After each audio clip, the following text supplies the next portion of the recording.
ഓം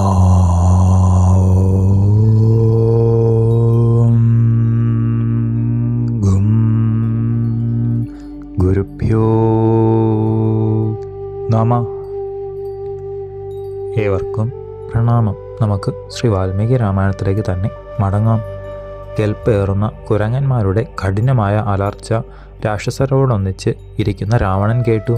സ്നിഗ്ധവും ഗംഭീരവും നീണ്ടതുമായ ഘോഷങ്ങൾ മന്ത്രിമധ്യത്തിൽ ഇരിക്കുന്ന രാക്ഷസേശ്വരൻ കേട്ടപ്പോൾ ആശ്ചര്യത്തോടെ ചോദിച്ചു, അനേകായിരം പ്ലവകന്മാർ സന്തുഷ്ടരായി ആർക്കുന്നത് കാർക്കൊണ്ടലിൻ ഗംഭീര നിസ്വനം പോലെ കേൾക്കുന്നു. ആനന്ദപ്രദമായ എന്തോ സംഭവം തീർച്ചയായും അവർക്ക് ഉണ്ടായിരിക്കണം. ലവണാംബുതി കൂടി ശബ്ദം കൊണ്ട് കലങ്ങിയതുപോലെയായി. ക്രൂരങ്ങളായ നാഗാസ്ത്രപാശത്താൽ ബന്ധിതരായിരുന്നു രാമലക്ഷ്മണന്മാർ. ഈ ശബ്ദമോ സന്തോഷജനകവും? എനിക്ക് വല്ലാത്ത സംശയങ്ങളാണ് ഉണ്ടാകുന്നത്. മന്ത്രിമാരോട് ഇത്രയും പറഞ്ഞ് അടുത്ത് തിങ്ങി ചുഴന്നു നിൽക്കുന്ന നിശാചരന്മാരോട് ആജ്ഞാപിച്ചു, കാട്ടിൽ തെണ്ടി നടക്കുന്ന കുരങ്ങന്മാർ യജമാനന്മാർക്ക് ആപത്തു വന്ന ഈ സന്ദർഭത്തിൽ ഇത്തരത്തിൽ ആർപ്പ് വിളിക്കുവാൻ കാരണമെന്ത് വേഗത്തിൽ അറിയുവിൻ. രാജകൽപ്പന കേട്ട രാക്ഷസന്മാരിൽ പലരും ഓടി ഉയർന്ന മതിലുകളിൽ കയറി. സുഗ്രീവൻ പരിപാലിക്കുന്ന കപിപ്പടയെ സശ്രദ്ധം നോക്കി. അത്യുഗ്രവും ബന്ധന വിമുക്തി ഏകുവാൻ അസാധ്യവുമായ നാഗാസ്ത്രങ്ങളെല്ലാം അഴിഞ്ഞ് ഉജ്ജ്വലകാന്തിയോടെ നിൽക്കുന്ന രഘുവരന്മാരെ കണ്ട രാക്ഷസന്മാർ ആകെ അഴലാർന്നു. നെഞ്ചിടിപ്പ് ദ്രുതതരമായി. ഘോരമായ ആകാരവും സ്വഭാവവുമുള്ള അരക്കന്മാർ മതിലിൽ നിന്ന് ഇറങ്ങി വിവർണവദനത്തോടെ രാജേന്ദ്ര സവിധത്തിൽ അണഞ്ഞു. വാഗ്മികളായ അവർ സന്ദർഭോചിതമായി ഉണർത്തി, തിരുമേനി, യുവരാജ ഇന്ദ്രജിത്ത്, ക്രൂരബാണങ്ങളെ കൊണ്ട് പടമുന്നിൽ നിൽക്കുന്ന സഹോദരന്മാർ രാമലക്ഷ്മണന്മാരെ ബന്ധിച്ച് കൈകാലുകൾ അനക്കുവാൻ നിവർത്തിയില്ലാത്ത വിധത്തിൽ ആക്കിയല്ലോ. കയറുകൊണ്ട് കെട്ടിയ മതഗജങ്ങൾ അവയെ പൊട്ടിച്ച് സ്വതന്ത്രരായി നിൽക്കുന്നത് പോലെ ശരബന്ധങ്ങൾ ഒഴിഞ്ഞ ഭ്രാതാക്കന്മാർ അത്യുത്സാഹത്തോടെ യുദ്ധകളത്തിൽ നിൽക്കുന്നു. അനുചരന്മാരുടെ വാക്കുകൾ അസുരേശ്വരനെ ചിന്താശോകങ്ങളിലേക്ക് ആഴ്ത്തി. മുഖം മങ്ങി ഊർജ്ജസ്വലനായ രാവണൻ പാരവശ്യത്തോടെ ദീർഘനിശ്വാസം ചെയ്തുകൊണ്ട്, എൻ്റെ ഇന്ദ്രജിത്ത് വരങ്ങളാൽ സമ്പാദിച്ചതും അമോഘങ്ങളും ആദിത്യശോഭയാർന്നതും സർപ്പരൂപത്തിൽ ഉള്ളതുമായ അമേയ ക്രൂരശരങ്ങൾ കൊണ്ട് രണ്ടുപേരെയും കഠിനമായി ബന്ധിച്ചിരുന്നുവല്ലോ. നാഗാസ്ത്രബാണങ്ങൾ വേർപെട്ട് ശത്രുക്കൾ മോചനമാർന്നത് അത്ഭുതപൂർവമായ ആശ്ചര്യം ആയിരിക്കുന്നു. സർപ്പരാജാവായ വാസുകിയുടെ പ്രതാപം എഴുന്ന ആ അസ്ത്രങ്ങൾ തന്നെയാണ് എൻ്റെ ശത്രുക്കളുടെ പ്രാണൻ അപഹരിച്ചിട്ടുള്ളത്. ആ ശരങ്ങൾ വെറുതെയായി പോയെന്നോ? ക്രുദ്ധനായ ഉരകം പോലെ ചീറ്റിയും കൊണ്ട് രാവണൻ നാലുപാടും ദൃഷ്ടികൾ പായിച്ചു. രാക്ഷസ മധ്യത്തിൽ നിൽക്കുന്ന ധൂമ്രാക്ഷനെ വിളിച്ച്, അത്യുഗ്രവിക്രമനായ ധൂമ്രാക്ഷ, വമ്പിച്ച രാക്ഷസപ്പടയോടുകൂടി പോകൂ. ശാഖാമൃഗങ്ങളോടുകൂടി രാമലക്ഷ്മണന്മാരെ നിഗ്രഹിച്ച് വേഗത്തിൽ വരൂ. ബുദ്ധിമാനായ രാവണ നിർദ്ദേശം കേട്ട നിശാചരൻ തമ്പുരാനെ സന്തോഷത്തോടെ വന്ദിച്ച് അരമനയിൽ നിന്ന് പുറത്തേക്ക് പോന്നു. കൊട്ടാരപ്പടിക്കൽ വന്ന് സേനാനായകനോട് പറഞ്ഞു, സൈന്യങ്ങളെ വേഗത്തിൽ പുറപ്പെടിക്കൂ, യുദ്ധത്തിന് ഒട്ടും താമസമില്ല. ധൂമ്രാക്ഷൻ പറഞ്ഞ രാവണാജ്ഞ കേട്ട സേനാധ്യക്ഷൻ പെട്ടെന്ന് അനേകം സൈന്യങ്ങളെ തയ്യാറാക്കി നിർത്തി. അതിശക്തന്മാരും കുടമണികൾ അണിഞ്ഞവരുമായ ഘോര രാക്ഷസന്മാർ ധൂമ്രാക്ഷനെ ചുറ്റി സന്തോഷത്തോടെ ആർപ്പു വിളിച്ചു. അനേക വിധത്തിലുള്ള ശസ്ത്രങ്ങൾ, ശൂലം, മുൾത്തടി, പട്ടസംഖ്യത, വെൺമഴു, ഇരുമ്പു പരികങ്ങൾ, കുന്തങ്ങൾ, ഭല്ലങ്ങൾ, ഉലക്കകൾ, ഭിന്ദിപാലങ്ങൾ, ദണ്ഡുകൾ എന്നിവയെടുത്ത നക്തഞ്ചരന്മാർ കാർക്കണ്ടൽ പോലെ നാലു ഭാഗത്തു നിന്നും ആർത്ത് അണഞ്ഞു. പാറിപ്പറക്കുന്ന ധ്വജങ്ങളാൽ അലങ്കൃതവും പല വിധത്തിലുള്ള കുതിരകളെ പൂട്ടിയവയും പൊൻകൊണ്ടുണ്ടാക്കിയ ജനൽവാതിലുകളോട് കൂടിയതുമായ രഥങ്ങളിൽ ചിലർ കയറി. വായുമേഘമാർന്ന കുതിരകളിലും ഉന്നതാകാരങ്ങളായ ആനകളിലും വ്യാഘ്രതുല്യരായ രാക്ഷസന്മാർ ആരോഹണം ചെയ്തു. ചെന്നായ, സിംഹം എന്നിവയുടെ മുഖമാർന്ന അശ്വങ്ങളെ കെട്ടിയ ദിവ്യരഥത്തിൽ ഭയങ്കര ശബ്ദത്തോടു കൂടിയ ധൂമ്രാക്ഷൻ കയറി. മഹാവീര്യവാനായ രാക്ഷസൻ അനേക സേനകളാൽ ആവൃതനായി. ഉച്ചത്തിൽ ചിരിച്ചും അലറിയും കൊണ്ട് പശ്ചിമ ഗോപുരദ്വാരത്തിൽ കൂടി ശ്രീ ഹനുമാൻ കാത്തുരക്ഷിക്കുന്ന സ്ഥലത്തേക്ക് എത്തിച്ചേർന്നു. കൊടുംനാദം ഉയർത്തുന്ന കഴുതത്തേരിൽ ഏറി വരുന്നവനും ഏറ്റവും കോരനും ഭീമവീര്യനുമായ അസുരേന്ദ്രനെ ചുറ്റിക്കൊണ്ട് ആകാശത്തിൽ ക്രൂരങ്ങളായ പക്ഷികൾ പറന്നു. ഒരു പെരും കഴുകൻ പറന്നു വന്ന് തേരിൻ്റെ മുകളിൽ ഇരുന്നു. മാംസഭക്ഷകരായ പക്ഷികൾ കൂട്ടം ചേർന്ന കൊടിമരത്തിലെത്തി. ചോര വാർന്നുകൊണ്ടിരിക്കുന്ന വലിയ വെൺകബന്ധങ്ങൾ അലറിക്കൊണ്ടിരിക്കുന്ന ധൂമ്രാക്ഷൻ്റെ അടുത്ത് പതിച്ചു. കഠിനനാദത്തോടെ മേഘങ്ങൾ രക്തബിന്ദുക്കളെ വർഷിച്ചു.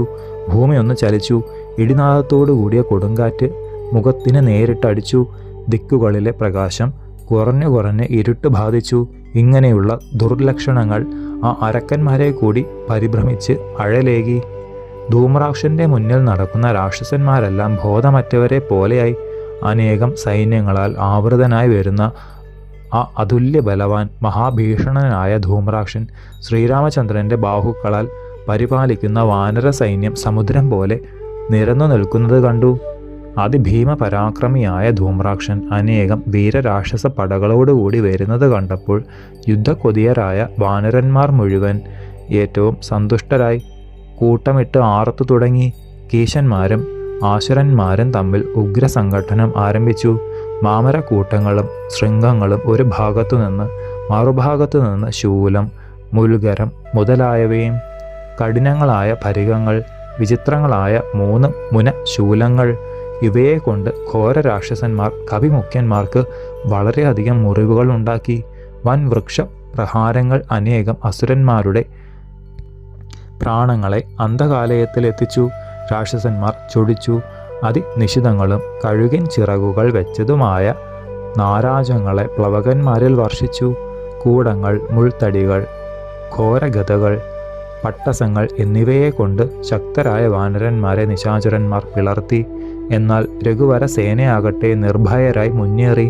ദേഹം മുഴുവൻ ബാണങ്ങൾ കൊണ്ട് വിണ്ട് കഴിഞ്ഞവർ, ശൂലങ്ങളാൽ പിളരപ്പെട്ടവർ, വാനരമുഖ്യന്മാർ മരങ്ങളും പാറക്കല്ലുകളും എടുത്ത് ശ്രീരാമസ്വാമി ജയിക്കട്ടെ എന്നിങ്ങനെ ആർത്തു വിളിച്ച് രാക്ഷസന്മാരെ അരച്ചു തുടങ്ങി.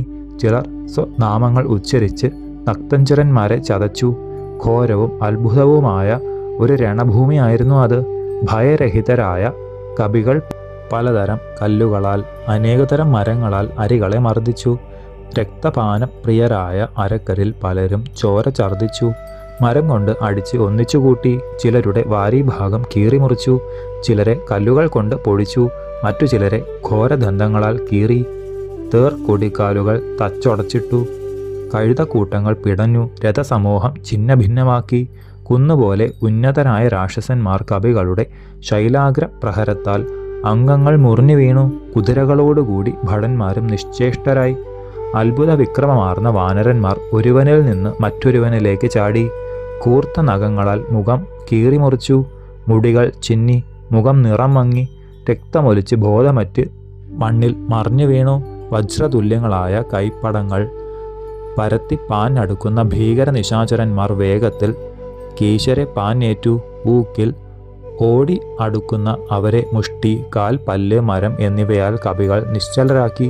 തല്ലുകൊണ്ട് പുറുതികെട്ട രാക്ഷസന്മാർ പതുക്കെ പതുക്കെ പിന്മാറി. സ്വസൈന്യം പിന്തിരിഞ്ഞ് ഓടുന്നത് കണ്ട ധൂമ്രാക്ഷൻ അരിശം കൊണ്ടു ആ രാക്ഷസ ഋഷഭൻ വാനരന്മാരെ മർദ്ദിച്ചുകൊണ്ട് മുന്നോട്ടെടുത്തു. കുന്തങ്ങൾ ഏറ്റ ചില വാനരന്മാർ രക്തം വാർന്നു വീണു. മറ്റു ചിലർ മുൾത്തടി കൊണ്ട് അടിയേറ്റ് അവനിയിൽ പതിച്ചു. പരികം കൊണ്ട് മർദ്ദിതരായി. ഭിന്തിപാലത്താൽ കീറപ്പെട്ടവരായി. പട്ടസ തല്ലുകൊണ്ട് അവശരായി.